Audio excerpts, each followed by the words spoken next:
just a minute here.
All right.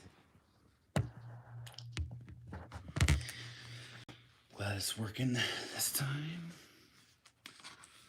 Had a little technical difficulty, so we will read now from Beechenbrook, Margaret Junkin Preston, the Poetess of the South. We've been reading our last bit, The Rime of War.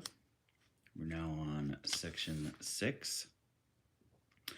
The lull of the winter is over, and spring comes back. A delicious and buoyant a thing, as airy and fairy and lightsome and bland, as if not a sorrow was darkening the land. So little has nature of passion or part in the woes and the throes of humanity's heart. The wild tide of battle runs red, dashes high, and blots out the splendor of earth and of sky. The blue air is heavy and sulphurous and dun, and the breeze on its wings bears the boom of the gun. In faster and fierier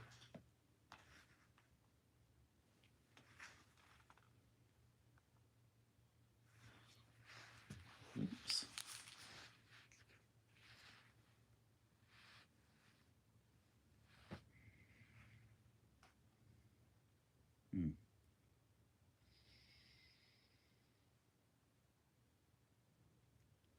Sorry, in faster and fierier and deadlier shocks, the thunderous billows are hurled on the rocks, and our valley becomes, amid spring's softer breath, the valley, alas, of the shadow of death. The crash of the onset, the plunge of the roll, reach down to the depth of each patriot soul. It quivers for sense. It quivers for since it is human, it must, but never a tremor of doubt or distrust. Once blanches the cheek, or is wrung from the mouth, or lurks in the eye of the sons of the South. What need for dismay? Let the live surges roar and leap in their fury. Our fastness over and threaten our beautiful valley to fill with rapine and ruin more terrible still. What fear we see Jackson, his sword in his hand, like the stern rocks around him, immovable stand. The wisdom, the skill, and the strength that he boasts, sought ever from him who is leader of hosts. He speaks in the name of his God. Lo, the tide, the Red Sea of battle is seen to divide, and pathway of victory cleaves the dark flood, and the foe is overwhelmed in a deluge of blood. The spirit of Alice no longer is bowed by the troubles and tumults and terrors that crowd so closely around her. The willow's lithe form bends meekly to meet the wild rush of the storm, yet pale as Cassandra, unconscious of joy, with visions of Greeks at the gates of her Troy. All day she has waited and watched on the lawn, till the purple and gold of the sunset are gone. For the battle draws near her, few leagues intervene. Her home and that valley of slaughter between. The tidings and rumors come thick and come fast, as riders fly hotly and breathlessly past. They tell of the onslaught, the headlong attack of the foe with a quadrillate force at his back. They boast how they hurl themselves, shiver and fall, before their stout rampart, the vigilant Stonewall. At length, with the gradual fading of day, the tokens of battle are floated away. The booming no longer makes sullen the air, and the silence of night seems as holy as prayer. Gray shadows still linger the beaches among, and scarce has the earliest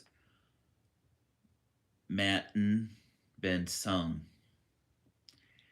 ere Alice with Beverly, pale at her side, yet firm as her mother, is ready to ride, with sympathy womanly, tender, divine, with lint and with bandage, with bread and with wine.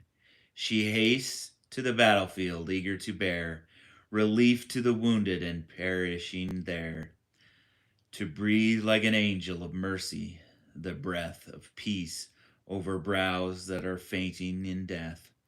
She dares not to stir with a question her woe. One word, and the bitter-brimmed heart would overflow. But speechless and moveless and stony of eye, scarce conscious of aught in the earth or the sky. In a swoon of the heart, all her senses have reeled, but she prays for endurance, for here is the field. The flight and pursuit, so harassing, so hot, have drifted all combatants far from the spot, and through the sparse woodlands and over the plain, like gorily scattered the wounded and slain. Oh, the sickness, the shudder, the quailing of fear, as it leaps to her lips, what if Douglas be here? Yet she frames not a question, her spirit can bear, oh, anything, all things, but hopeless despair. Does her darling lie stretched on the slope of yon hill? Let her doubt, let her hug the suspense, if she will. She watches each ambulance burden with dread. She looks in the faces of dying and dead, and hour after hour with steady control she bends to her task all the strength of her soul. She comforts the wounded with pity, sweet care, and the spirit that's passing she speeds with her prayer. She starts as she hears from her stout-hearted boy a wild exclamation, half doubt and half joy. Oh, surgeon, some brandy, he's fainted. Oh, now the color comes back to his cheek and his brow. He breathes again, speaks again. Listen, you are an orderly, is it, of Colonel Dunbar? He fought like a lion, I knew it, and passed untouched through the battle, unhurt to the last. My father is safe, mother, safe. What a joy. And here is Macpherson, our barefooted boy. Poor Alice, her grief has been tearless and dumb, but the pressure once lifted, her senses succumb to give the revulsion, to glad the surprise. The mists of unconsciousness curtain. Unconscious curtain her eyes. 'Tis only a moment they suffer eclipse, and words of thanksgiving soon thrill on her lips. The breaching brooks quiet with tenderest care. They hasten the wounded wan soldier to hear, and never hung mother more patiently over.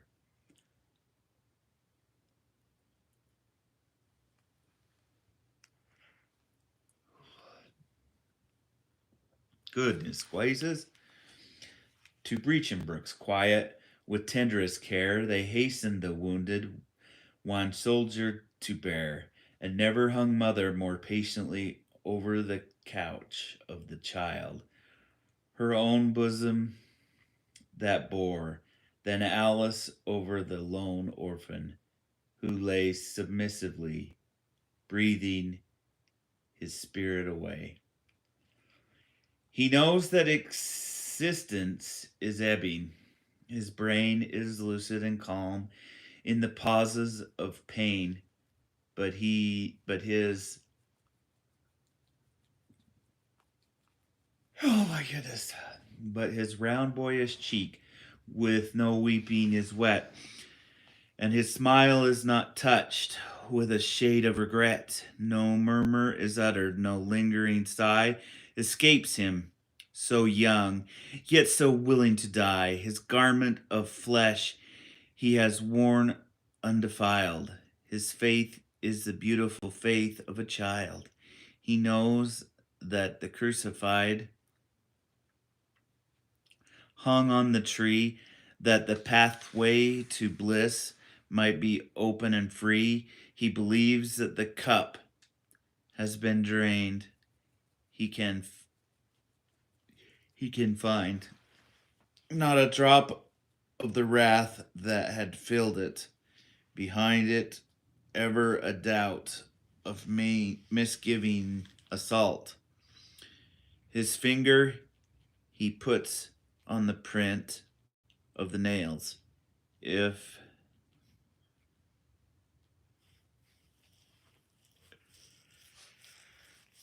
oh my goodness.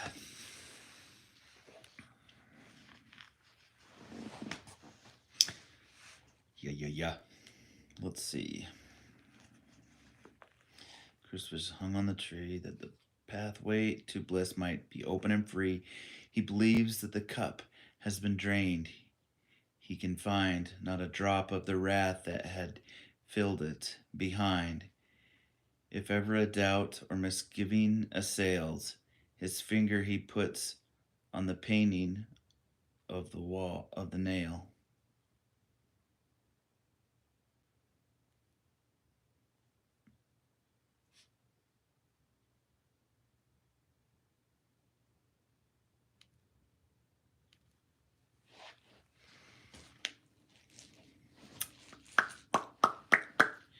The drop of the blah blah blah blah. If ever a doubt or misgiving assails, his finger he puts on the print of the nails. If sometimes there springs an emotion of fear, he lays his cold hand on the mark of the spear. He thinks of his darling, dead mother. The light of the heavenly city falls full on his sight. And under the rose of the palms, by the brim of the river, he knows she is waiting for him. But the present comes back, and on Alice's ear fall whispers like these as she pauses to hear. Hello, hello, hello. Only a private, and who will care when I may pass away, or how or why I perish, or where I mix with the common clay? They will fill my empty place again with another as bold and brave, and they'll blot me out ere the autumn rain has freshened my nameless grave. Only a private, it mattereth not that I did my duty well, that all through a score of battles I fought, and then like a soldier fell. The county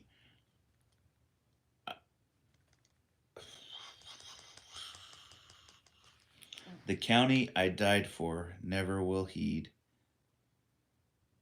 my unrequited claim, and history cannot record the deed, for she never has heard my name. Only a private, and yet I know when I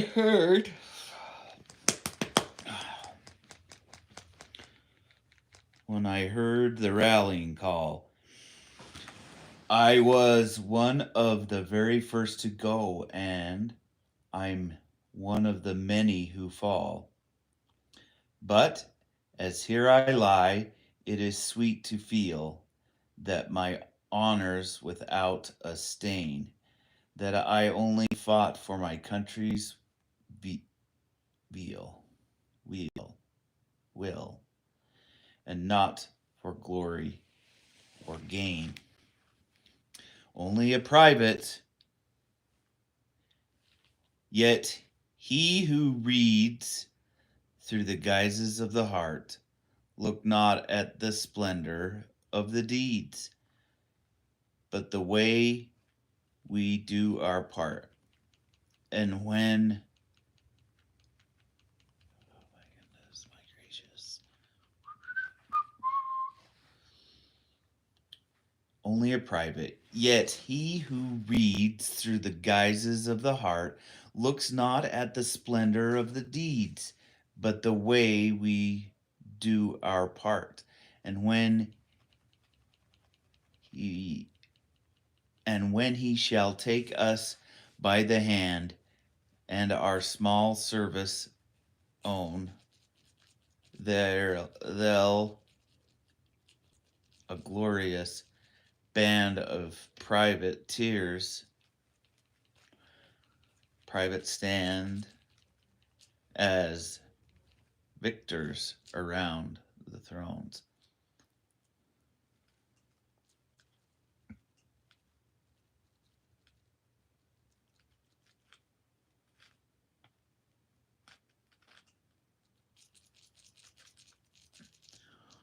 The breath of the morning is heavy and chill, and gloomy lower the mists on the hill. The winds through the beaches are shivering low, with a plaintive and sad misor of woe.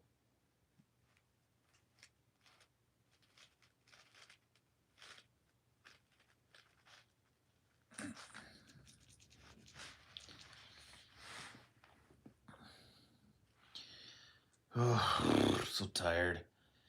The winds through the beaches are shivering low, with a plaintive and sad misere of woe. Misera of woe. A quiet is over the cottage. A dread clouds the children's sweet faces. Macpherson is dead.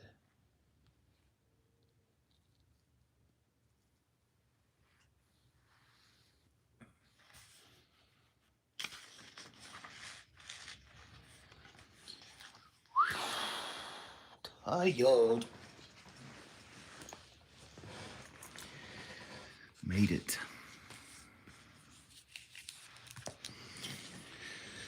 Well, we had a little bit of technical difficulty on that first one. And we got it figured out, so.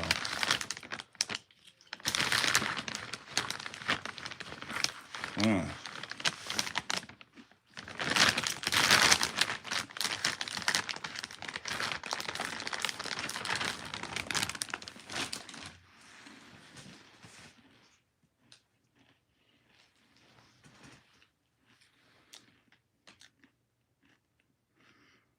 Yes, I was getting sleepy.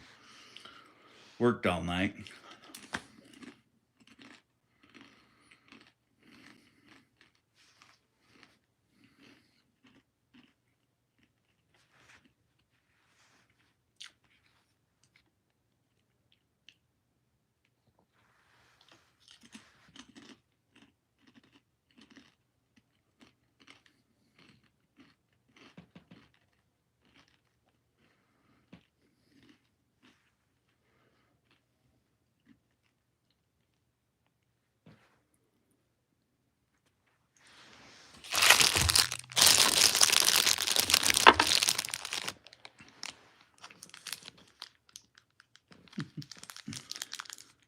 Now a mukbang, yes.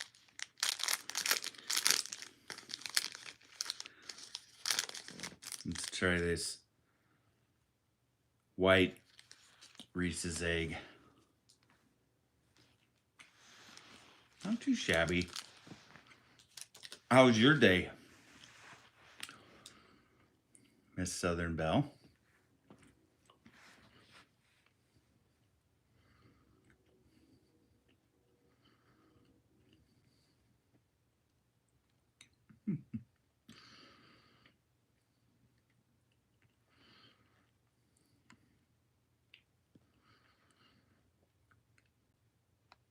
They are delicious.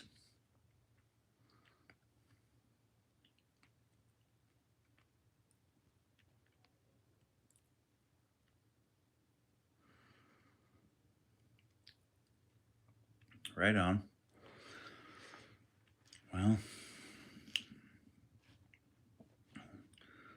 I got off work a couple hours ago, but I got my boy to school, and then I took him to school, and the low fuel went on.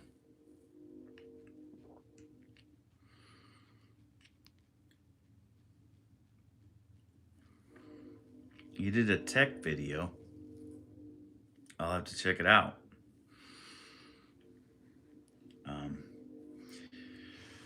Yeah, anyway, I might make a video about I filmed it. It's the most I've ever paid for a tank of gas. Good grief, just keeps going up. Wow. Yeah. And the puppies got a hold of my good Choco flip-flops. I'm a little upset about it. They didn't totally ruin them, but there's a little fraying on the one foot, and the little stinkers.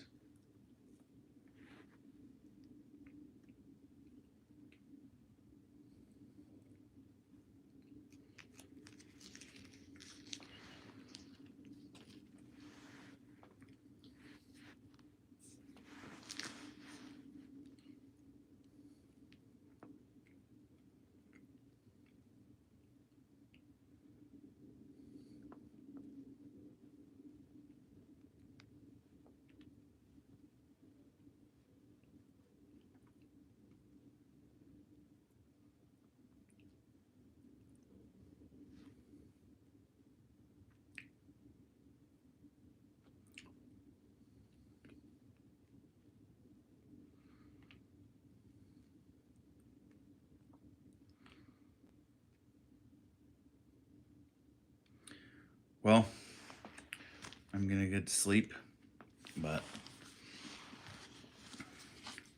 I hope that wasn't a horrible reading. I'm just trying to be consistent, even though I fell asleep, so. But this poem, I think it has 10 sections. We just read section 6. Yeah, there's section 10. Let's see if it goes. Yeah. Has 10 sections. We're on page 50. You got to go to 75. So there's 4 more sections.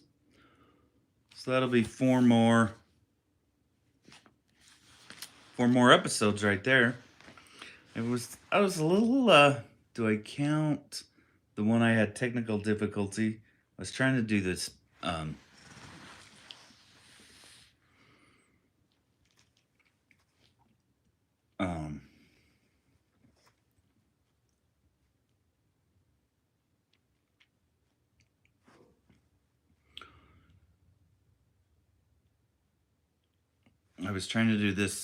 live in the car in the driveway, but I had technical difficulty, so I ended it and then came in here to do the live. So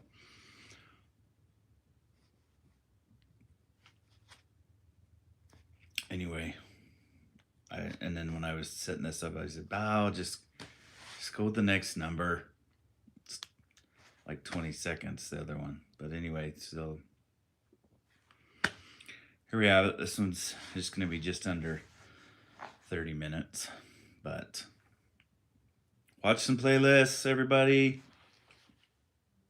Thumbs up. Thanks for those that came, supported. Every week we do a live. Usually it's on a Tuesday. I didn't make it this Tuesday, but usually do Tuesday. Been trying to do Tuesday, Thursday, and then any other time during the week I can get an episode in. So stay tuned for those. Of course, we do banana breaks every once in a while. Seems like a lot. But I got some good shorts out, YouTube shorts out there, so check those out. Lucina, hey, I seen you the other night. Thanks for stopping by. You just missed the poetry reading. We were just reading some poetry. But anyway, I try to do a live every morning. Not every morning, every Tuesday and Thursday mornings. That's what I've been doing. So if you catch me, stop by. And also got some funny, I think some good YouTube shorts out there. So check those out. Check out some of our playlists. And see you on the next poetry reading, the next live. Peace out. Thanks for stopping by.